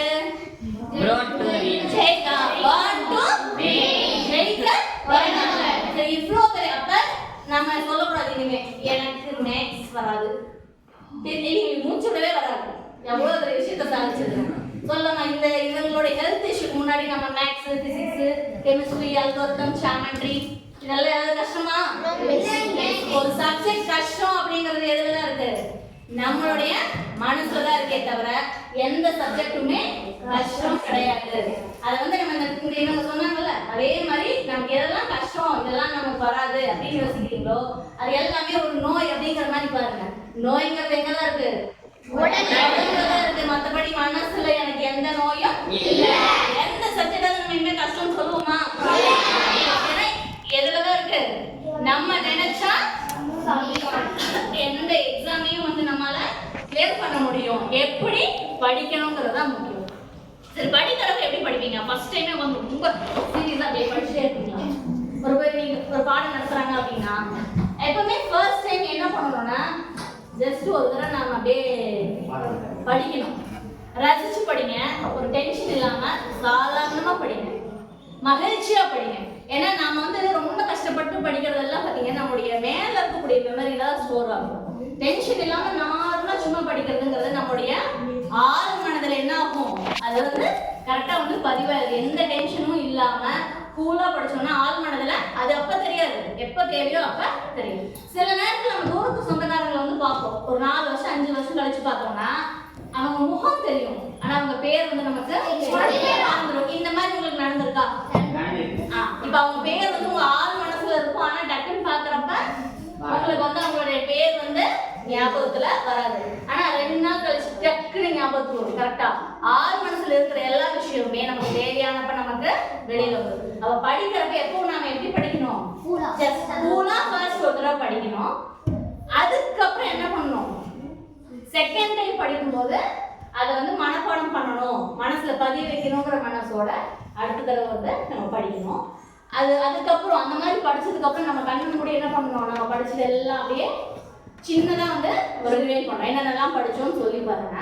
சொல்லி பார்த்ததுக்கு அப்புறம் நம்ம சொன்னதெல்லாம் கரெக்டான ஒரு தடவை புக் ஓப்பன் பண்ணி செக் பண்ணி பாருங்க. இதுல ஏதாவது தப்பு பண்ணிருந்தோம் அப்படின்னா அதை சரி பண்ணுங்க. அண்ட் ஃபுல்லா வந்து புக்கு ஃபுல்லா படிக்கிறத விட இப்போ ஒரு 4 வரி படிச்சோம்னா ஒரு வார்த்தை அதுல முக்கியமான வார்த்தையா இருக்கும். கரெக்டா அதை தனியா ஒரு நோட் போட்டு என்ன பண்ணி வச்சுக்கோங்க, குறிப்பு மாதிரி எழுதுங்க. அந்த ஒரு வார்த்தையை படிச்சாலே அந்த ஒரு பேராகிராஃபை நம்மளால சொல்ல முடியும். படிக்கணும் அப்படின்னா நம்ம எப்படி படிக்கணும்? ஃபர்ஸ்ட் வந்து ஜஸ்ட் ஒரு ஜாலியா படிக்கிற மாதிரி என்ன அப்படின்னு மேம்போக்கா படிக்கணும். 2வது படிக்கணும்னா நம்ம மனசுல பதியணும் அப்படிங்கிற இன்டென்ஷனோட கொஞ்சம் கொஞ்சமா படிக்கிறீங்க. இன்னொன்னு என்னன்னா, நம்ம படிக்கிறோம் இல்லையா, இதை மனசுல சொல்லி பார்க்கறத விட எது ரொம்ப பவர்ஃபுல்லா இருக்கும்? அதை விட பவர்ஃபுல் யாருன்னா நம்மளோட ஃப்ரெண்டுக்கு நாம சொல்லி தர்றது. யாருக்கு தெரியும்? உங்களுக்குள்ள என்ன பண்ணலாம், ஒருத்தருக்குள்ள மாத்தி ஒரு கொஸ்டினை நீங்க படிச்சு அவங்களுக்கு சொல்லி கொடுங்க, அவங்க படிச்சு உங்களுக்கு. இதெல்லாம் நம்ம செஞ்சிருக்கோமா? செஞ்சுருக்கீங்களா? ஒவ்வொன்றும் என்ன பண்ணணும், படிக்கிறத வந்து ரசிச்சு விளையாடுற மாதிரி, டிவி பார்க்குற மாதிரி, செல்போன்ல பாட்டு கேட்குற மாதிரி என்ன பண்ணணும்? பண்றோமா? கொஞ்சம் சத்தம் கம்மியா இருந்துச்சு. இனிமே பண்ணுவீங்களா? இனிமே படிக்கிறது சந்தோஷமான விஷயமா? நான் வந்து திரும்ப ஒரு மாசம் கழிச்சு வந்து ஏதாவது ஒரு மாற்றம் இருக்கா என்ன எதுங்கிறது வந்து நான் கன்ஃபார்ம் பண்ணேன். அம்பிகா அம்பிகா பல பேர்லாம் தெளிவா மேலே இருக்கு. அம்பிகா இவங்க எந்த துறை? காவல்துறை. ரொம்ப அழகா சொன்னீங்க, காவல்துறை. போலீஸ் எல்லாம் சொல்றப்ப அந்த தம்பி அழகா வந்து காவல்துறை அப்படின்னு சொன்னாங்க. சரி, இவங்களோட வாழ்க்கையை நாம இப்ப தெரிஞ்சுக்குவோம். அம்பிகா இவங்க திண்டுக்கல் மாவட்டத்தை சேர்ந்தவங்க. திண்டுக்கல் நம்ம ஒரு இருந்து பக்கம் தான், திண்டுக்கல் சேர்ந்தவங்க. இவங்களுக்கு 14 வயசுலயே இவங்களுடைய தகப்பனார் வந்து இவங்களுக்கு கல்யாணம் பண்ணி வச்சாங்க. எத்தனை வயசுல? 14 வயசு. ஒரு 18 வயசு அப்படின்னு ஆகும்போது என்ன ஆகுது, இவங்களுக்கு 2 குழந்தை. பொதுவா இந்த மாதிரி ஒரு சூழ்நிலை இருந்ததுன்னா இவங்களுடைய வாழ்க்கை அதுக்கப்புறம் என்னவாக இருக்கும்? அந்த 2 குழந்தைங்களை பார்த்துக்கிறது மட்டும்தான் இவங்களோட வேலையா ஆகி இருக்கும். ஆனா இவங்க வந்து இவங்களுடைய கணவர் வந்து ஒரு போலீஸ் டிபார்ட்மெண்ட்ல தான் வேலை செய்யறாரு. அவங்க ஊர்ல வந்து குடியரசு தின அணிவகுப்பு நடக்குது. குடியரசு தினம்ங்கிறத நம்ம என்னைக்கு கொண்டாடுறோம்? குடியரசு தினம் ஆகஸ்ட் 5 கொண்டாடுற தினத்துக்கு பேர் என்ன? சுதந்திர தினம். ரெண்டுக்கும் வந்து என்ன வித்தியாசம்? இது நாம வந்து அடிமையா இருந்து சுதந்திரம் வாங்கினாலும் குடியரசு தினம் அப்படிங்கிறது என்னன்னா, குடியரசு தினங்கிறது நம்மை நாமே ஆள்வோம் அப்படின்னு சொல்லி நமக்கான தலைவர்களை நாம தான் தேர்ந்தெடுப்போம். நம்முடைய அரசியல் அமைப்பு சட்டம் வந்து நடைமுறைக்கு வந்த நாள் தான் வந்து குடியரசு. இன்னைக்கு நம்ம தலைவர்கள் நாம தான் செலக்ட் பண்றோம். நம்முடைய எம்எல்ஏ எம்பி இதெல்லாம் ஓட்டு போட்டு செலக்ட் பண்றோம் இல்லையா, அது எல்லாமே வந்து இந்த குடியரசு தினத்துடைய மகிமை. ஒரு குடியரசு தின ஃபங்க்ஷன்ல வந்து என்ன ஆகுதுன்னா, அதுல வந்து ஹெட்டா இருந்தவர் வந்து ஒரு பெரிய போலீஸ்கார். அவர் கிடைக்கிற மரியாதை பத்தி இவங்க ஆச்சரியப்படுறாங்க. அவங்க கணவர்கிட்ட சொல்றாங்க, இந்த மாதிரி மரியாதை யாரும் கிடைக்குமா? அவருக்கு எவ்வளவு மரியாதை எல்லாரும் கொடுக்குறாங்க, எனக்கும் வேணுங்க, நான் என்ன பண்ணணும்னா அவங்க கணவர் அப்படியே ஷாக் ஆச்சா எழுதுறது. ஏமா நீ 8th தான் படிச்சிருக்க, இதுக்கு மேலே நீ என்ன பண்ணுற? இதெல்லாம் வந்து ஐஏஎஸ் கலெக்டர் அந்த மாதிரி சிவில் சர்வீஸ் எக்ஸாம்லாம் எழுதுணுமே, ஐஏஎஸ் ஐபிஎஸ் எழுதணும். அப்போ தான் நீ இந்த போஸ்டிங் வரணும். அதுவும் போஸ்டிங் வந்தோடனேலாம் இதெல்லாம் கொடுக்க மாட்டாங்க. அது எத்தனையோ வருஷம் அனுபவம் வேணும், எக்ஸ்பீரியன்ஸ் வேணும். இதெல்லாம் இருந்தால் தான் என்ன பண்ணுவாங்க, உனக்கான அடையாளம் கிடைக்கணும். இல்லை நான் படிக்கணும் அப்படின்னு சொல்லிடுவாங்க, கேட்குறாங்க. அப்படியே அந்த வீட்டில் இருந்து என்ன பண்ணுறாங்க, 10th ஏன்னா 8th தான் படிச்சிருக்காங்க, 10th எக்ஸாம் எழுதுறாங்க. அதுக்கப்புறம் திரும்பவும் வந்து 12th எக்ஸாம் எழுதுறாங்க. அதெல்லாம் முடிச்சதுக்கப்புறம் டிகிரி கம்ப்ளீட் பண்ணுறாங்க. இதை மட்டும்தான் எங்கே பண்ண முடிஞ்சுது, திண்டுக்கல்ல இவ்வளோதான் பண்ண முடிஞ்சுது. இதுக்கப்புறம் படிக்கணும்னா அப்போல்லாம் வசதி, இப்போ பரவாயில்ல, ஜூம் கிளாஸ் இருக்குது, நமக்கு இங்கேருந்து எல்லாமே கற்றுக்கலான்ற மாதிரி வாய்ப்பெல்லாம் இப்போ இருக்குது. ஆனால் இவங்க வந்தப்போ இந்த மாதிரியான வாய்ப்புகள் எல்லாமே இல்லை.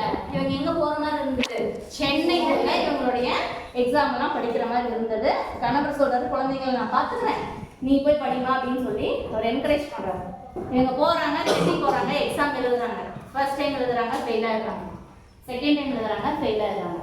இப்போ திடீர்னு ஒரு கணவருக்கே ஒரு தலைப்பு வந்துருக்கு, இந்த மாதிரி இப்படி ஆகுது, கொஞ்சம் நீ சீக்கிரம் கிளம்பி வந்துடு அப்படிங்கிறாங்க. இல்லை நான் எக்ஸாம் எழுதுறேன்னு 3rd டைம் எக்ஸாம் எழுதுறாங்க. இந்த தடவையும் தோல்விதான். பொதுவாக யாராவது இருந்தால் இவங்க எல்லாரும் சொந்தக்காரத்தில் என்ன சொல்லியிருக்காங்க, இது உன்னால முடியாது, அது இல்லாமல் நீ ஃபேமிலியை பார்த்துக்காம இவன் பாட்டி போய் அங்கே உட்காந்துட்டா ஒரு ஃபேமிலியை கவனிக்கலாம் செய்யலன்னு சொல்லுவாங்க. கணவர்கிட்ட கடைசியாக கேட்குறாங்க, இதுதான் கடைசி தடவை, இனிமே நான் வந்து முயற்சி பண்ணல, எனக்கு ஒரு கடைசி வாய்ப்பு கொடுங்கன்னு கேட்குறாங்க. அவரும் வந்து என்கரேஜ் பண்ணுற மாதிரி அந்த வாய்ப்புல அவங்க என்ன பண்ணுறாங்க, எல்லா எக்ஸாமுமே, ரிட்டன் எக்ஸாம், இன்டர்வியூ, எல்லா எக்ஸாமுமே வந்து அவங்க கிளியர் பண்ணிடுறாங்க. ஃபர்ஸ்ட் போஸ்டிங் கிடையாது, அது ஒரு போலீஸ் அதிகாரியா பெரிய போஸ்டிங், ஐபிஎஸ் தான். அது வந்து பதிவேறு பேர். எந்த ஊர்ல, திண்டுக்கல் கிடையாது, கிடைச்சது மகாராஷ்டிரால. எங்கப்பா பம்பாயில், அங்கதான் வந்து போஸ்டிங் கிடைக்குது. அங்க ரொம்ப சிறப்பா வந்து அவங்க செயல்பட்டு என்ன பேர் வாங்குறாங்க, லேடி சிங்கம்ங்கிற பேர் எங்க வாங்குறாங்க, அங்க சட்டம் ஒழுங்கு வந்து இது பண்றது ரொம்ப கஷ்டம். அந்த இடத்துல போய் தன்னுடைய திறமைய இது பண்றாங்க. இவங்க வாழ்க்கையில நம்ம தெரிஞ்சுக்க வேண்டிய விஷயம். அதே மாதிரி மகாராஷ்டிரியன் ஆஃப் த இயர் அப்படிங்கிற அவார்டு கூட முதலமைச்சர் கையால வாங்குறாங்க. அவ்வளோ திறமையான போலீஸ் அதிகாரியா இவங்க செயல்பட்டாங்க. நாமளும் இதே மாதிரி இருக்கலாமா? இந்த இடத்துல நம்ம இருந்தோம்னா நிறைய பேர் என்ன பண்ணிருப்பாங்க, அவங்களுடைய சமையல் கட்டோடையும் குழந்தையோடையும் அந்த லைஃபை கம்ப்ளீட் பண்ணியிருப்பாங்க. ஆனா அம்பிகா எல்லாத்தையும் தாண்டி மேல வந்தாங்க. நம்ம எல்லாருக்குள்ளேயும் இன்னொரு அம்பிகா கண்டிப்பா இருப்பாங்க. இவங்களாலே படிக்க முடியுங்கிறப்ப நம்மளால முடியுமா? நம்ம என்ன டைவர்ஷன்ஸ், நம்மள வந்து கவனத்தை சிதறடிக்கிற மற்ற விஷயத்துல நம்ம இதை பண்ணோம்னா நம்ம என்ன பண்ண முடியாது. பாண்ட் டு வின் வந்து ஃபார்முலா ஒர்க் அவுட் ஆகாது. பிறந்திருப்போமே வெளியே ஜெயிக்க முடியாது. ஜெயிக்கணும் அப்படின்னு என்ன கண்டிப்பா இருக்காங்க. இவன் என்னைக்கா சொன்னாங்க, எங்க அப்பா 14 வயசுல கல்யாணம் பண்ணி வச்சிட்டாங்க, என் வாழ்க்கை இவரால தான் இப்படி ஆச்சு அப்படின்னு அவங்க கணவரையோ அவங்களுடைய அப்பாவையோ திட்டிட்டு இருந்தாங்க. சூழ்நிலைமை, இவங்களுக்கு என்ன சூழ்நிலைமை கடவுள் கொடுத்திருந்தாலும் இதுல இருந்து நான் எப்படி மீண்டு வர முடியும், நான் எப்படி நல்லா வர முடியும் அப்படிங்கிறது. அப்ப நம்ம படிக்கலாமா? ஜெயிக்கலாமா? போதுமா? அர்த்தம் சரி. நம்ம லைஃபுக்கான பாடத்தை எங்கேயோ போயெல்லாம் கத்துக்கணும்னு கிடையாது. சாதாரண விஷயம் தான். நம்ம வீட்டுல இருக்கிற பாலை வச்சே வந்து நம்ம லைஃப் பத்தி கத்துக்க முடியும். பாலை வச்சு என்ன யூஸ் இல்லை லைஃப் இருக்கு. சரி, கறந்த பால் அப்படியே வச்சிருந்தாங்க அப்படின்னா அது எவ்வளவு நேரம் நல்லா இருக்கும். கறந்த பால் அப்பதான் பால் வந்து கறக்குறாங்க. அப்படியே காய்ச்சாம வச்சிருந்தா எவ்வளவு நேரம் நல்லா இருக்கும். ஒரு 1.5 மணி நேரம் 2 மணி நேரம் நல்லா இருக்கும். அதுக்கப்புறம் என்ன ஆயிரும், கேட்டு போற. அதே கொஞ்சம் சூடுபடுத்தி காய்ச்சி வச்சிருந்தா ஈவினிங் வரைக்கும் நல்லா இருக்கும். அம்மாவா இல்லையா? அதை வச்சிருந்தா இன்னொரு நாள் கூட ஏதாவது இருக்கலாம். ஆனா அது இதெல்லாம் தன்மையா மாறும். கொஞ்சம் உரை ஊத்தி அதை தயிரா மாத்தினா இன்னொரு 2 நாள் நல்லா இருக்குமா தயிர்? கரெக்டா? அது கரெக்டா கடைஞ்சி வெண்ணெயை எடுத்தா இன்னும் கொஞ்ச நாள் வந்து நல்லா இருக்குமா? அதே வெண்ணெயை வந்து காய்ச்சி, வெண்ணெய் காய்ச்சி நெல்லுப்பா கிடைக்கும், நெய் கிடைக்கும். எல்லாத்துக்கும் தெரியல, நெய்யா மாத்தணும்னா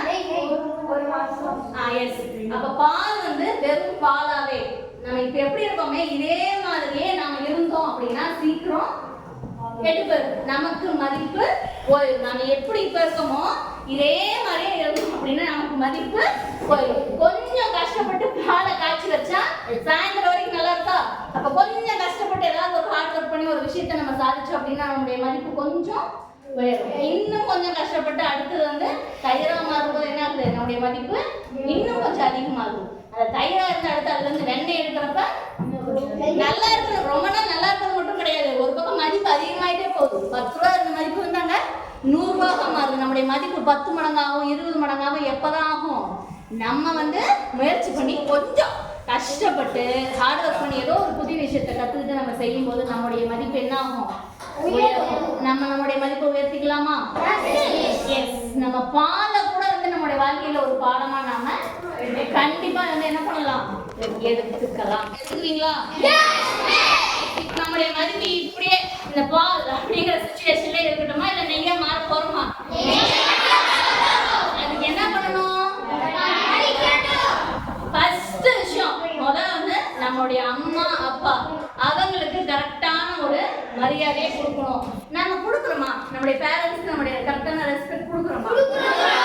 அப்படி அவங்க என்ன சொன்னாலும் செய்வீங்களா? அப்படியே வீட்டு வேலை சொன்னா செஞ்சுடுவீங்களா? ரொம்ப நல்ல பிள்ளைங்களா எல்லாருமே. அம்மாவோட போன் நம்பர்லாம் வாங்கி பேசுதா? எவ்வளோ ஒரு நம்பிக்கை பாருங்க, அவ்வளோ கரெக்டா பர்ஃபெக்டா எல்லாமே பண்றீங்க. ரொம்ப சந்தோஷமா இருக்கு. என்னன்னா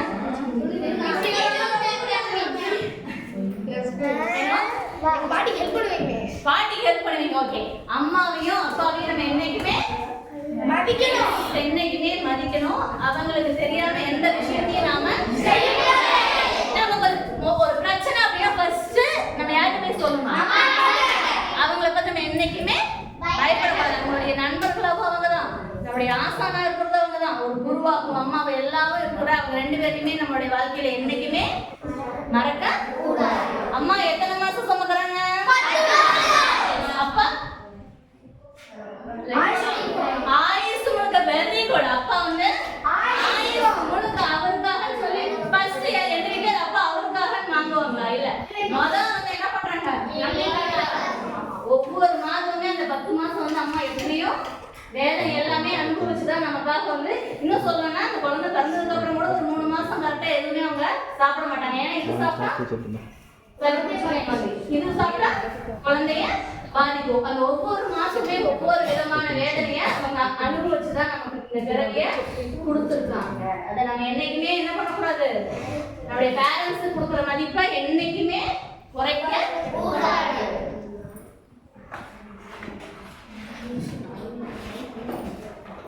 பேரண்ட்ஸ் கொடுக்குற மதிப்பை குறைக்க கூடாது அப்படிங்கிறப்ப கரெக்டா பர்சன் எங்களை பத்தி பார்க்கலாம். சோனல் சர்மா. சரி, இவங்களை பார்த்தா இவங்க எந்த துறையை சேர்ந்தவங்க மாதிரி தெரியுறாங்க? ஐஏஎஸ். இப்பதான் நம்ம ஒரு அம்பிகாவை பார்த்துட்டோம் ஐஏஎஸ் ஐபிஎஸ்ல.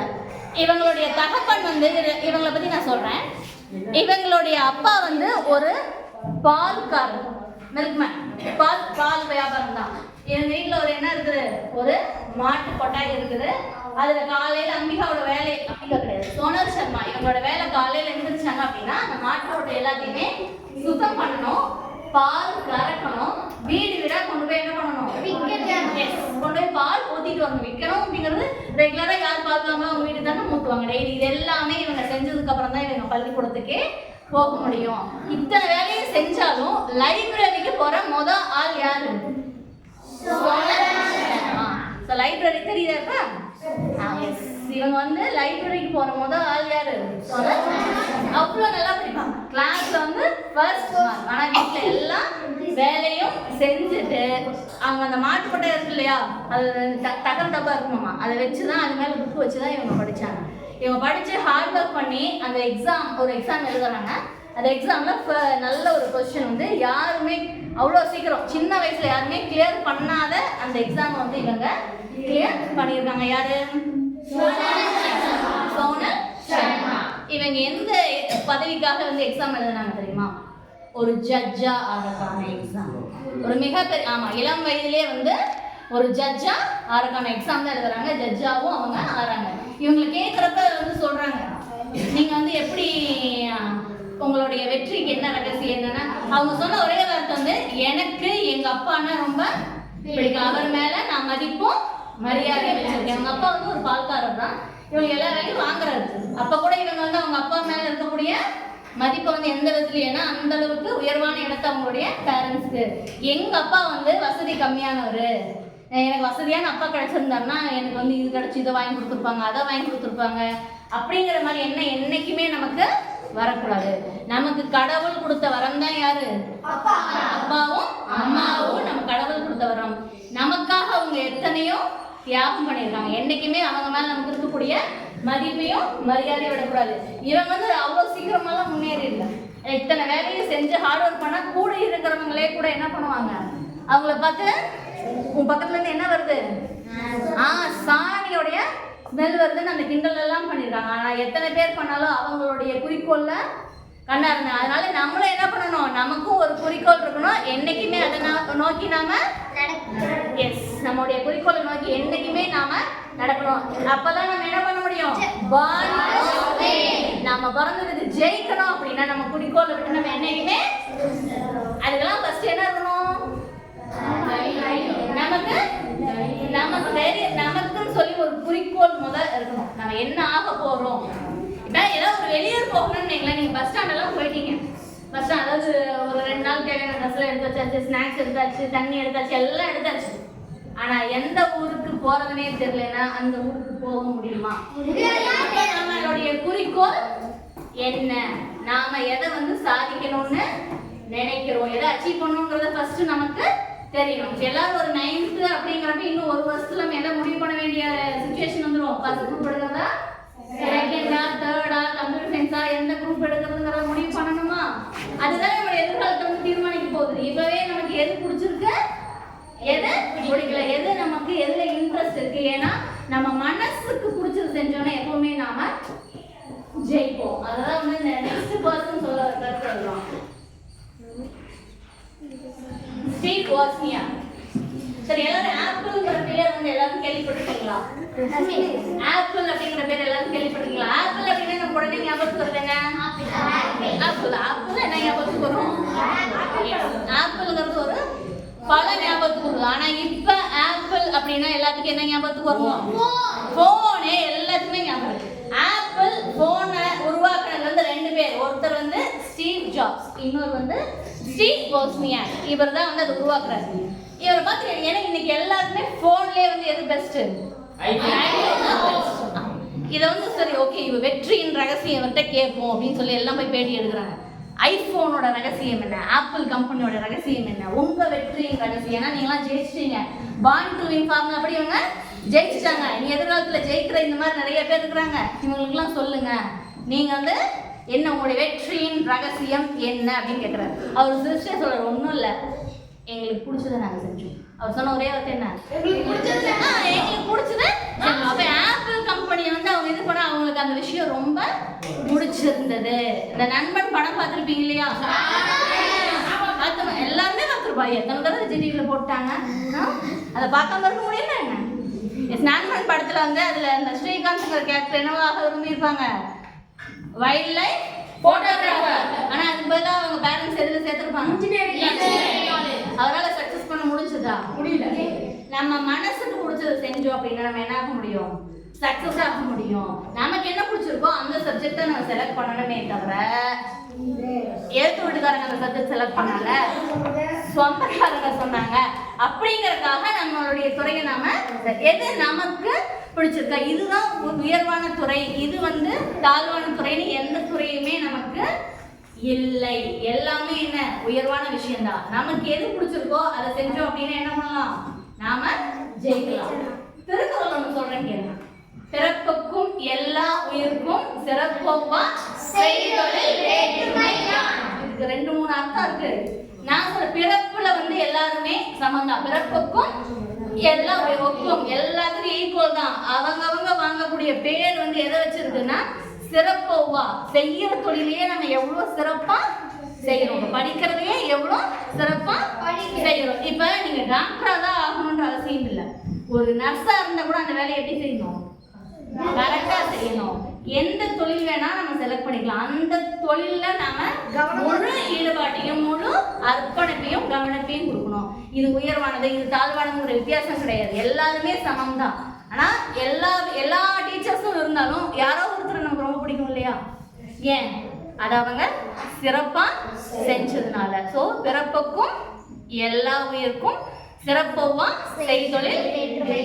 பிறப்பு அப்படிங்கிறது எல்லாம் ஓகே, எல்லா தொழிலும் ஒண்ணுதான். இது உயர்வானது இது தாழ்வுங்கிறது எதுவுமே கிடையாது. எந்த வேலை செஞ்சாலும் அதை என்ன பண்ணணும், வீட்டுல வந்து நார்மலா கூட்டுறோம்னா கூட அதை பர்ஃபெக்டா ஒரு குப்பை கூட இல்லாம செய்யணும். ஒவ்வொன்றையும் நாம அர்ப்பணிப்புணவோட சின்ன சின்ன விஷயம் டெய்லி இப்போ வர்றோமா, ஸ்கூலுக்கு வர்றோமா, அந்த புக்ஸ்ல எல்லாமே கரெக்டா எடுத்துட்டு வரோமா, எல்லாத்தையுமே செய்ய சிறப்பா செய்யணும். இது எல்லாமே தான் எதோடைய ரகசியம், வெற்றியின் ரகசியம் அப்படிங்கிறது. born to win. ஜெயிக்கணும் அப்படின்னா நான் கொஞ்ச நேரம் பேசிட்டு இருந்தேன் இல்லையா, நிறைய விஷயங்கள் இன்னைக்கு நம்ம எல்லாருமே பேசணும். இது எல்லாத்தையுமே கண்டிப்பா என்ன பண்ணணும், நீங்க உங்களுடைய வாழ்க்கையில ஃபாலோ பண்ணணும். ஏன்னா நாம ஜெயிக்க வரவங்க. நம்ம எல்லாருமே என்ன பண்றோம், we are born to win. நம்ம எல்லாருமே ஜெயிக்கணும்னா கண்டிப்பா தன்னம்பிக்கை, விடாமுயற்சி, நமக்கு பிடிச்சத செய்யணும். செய்வோமா? எல்லாருமே ஜெயிப்போமா? Yes, thank you. இன்னைக்கு செஷன் உங்க எல்லாத்துக்கும் பிடிச்சிருந்ததா? பிடிச்சிருந்தது. ஓகே, யாராவது ஒருத்தர், ஒரே ஒருத்தர் மட்டும் இன்னைக்கு உங்க மனசுக்கு என்ன பிடிச்சதுன்னு ஒரே ஒரு லைன் மட்டும் சொல்லுங்க. ஒருத்தர் மட்டும். ஃபர்ஸ்ட் எடுத்தோன்னே ஃபர்ஸ்ட் வாய்ப்பு, முதல் வாய்ப்பு. மிஸ், நீங்கள் வந்துட்டு எது வாய்ப்பு கிடச்சா எல்லாத்தையுமே பயன்படுத்தணும்னு சொல்லியிருக்கீங்க, அது பிடிச்சிருக்கீங்க மிஸ். அதுக்கப்புறம் யாரையும் கோவப்பட்டா வந்துட்டு அமைதியாக இருக்கணும்னு சொன்னீங்க, அது எனக்கு பிடிச்சிருக்கீங்க மிஸ். யாரும் அதிகமாக கோவப்படக்கூடாது, அமைதியாக வந்துட்டு அந்த பிரச்சனையே முடிச்சிருக்கணும், அதுதான் மிஸ் பிடிச்சிருந்துச்சு. Super, excellent. இந்த சைடில் ஒரே ஒரு வாய்ப்பு சொல்லுங்க. மிஸ் யாரையும் கேலி பண்ணக்கூடாது. யாரையும் நம்ம கேலி பண்ணக்கூடாது. எக்ஸலன்ட். மிஸ் யாரை எந்த கேலி பண்ணாலும் சிரிச்சுக்கிட்டே பதில் சொல்லணும் மிஸ். அப்புறம் அவ்வளவுதான். ஓகே, சந்தோஷம். ஒரே ஒரு பாயிண்ட் வந்து நீங்க வாழ்க்கைக்கு எடுத்துக்கிட்டாலும் எனக்கு ரொம்ப சந்தோஷம். எல்லாருக்குமே நன்றி. எல்லாரும் ரொம்ப அழகா சிரிச்சுட்டே கவனிச்சீங்க. எனக்கு ரொம்ப ரொம்ப ரொம்ப சந்தோஷமா இருக்கு. தேங்க்யூ.